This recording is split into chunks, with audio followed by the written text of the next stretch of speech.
we say FOI program, we're talking about the EO number 2 series of 2016, which operationalized po the implementation of freedom of information sa lahat ng agencies under the executive branch. So sino po ba yung nasa likod ng FOI program? Kung sino yung mga nagpo-provide ng information sa mga requesting parties? Kayo po yun. Ayan. So we have the FOI receiving officers and FOI decision makers. Sila po yung nangunguna. The electronic FOI portal, yung dati pong version nito, ay nag-gather po ng 119,089 requests.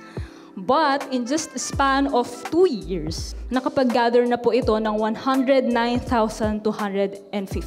Moving forward po, kung ganyan po kadami, yung mga request po of our information moving forward, kailangan po natin ng mas malaking capacity ng electronic FOI portal. So ano nga po ba yung mga required na isubmit ng mga agencies? Ayan.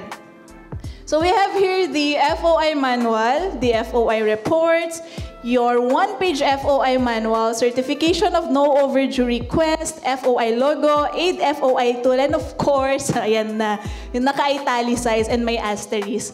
One-page FOI manual translation.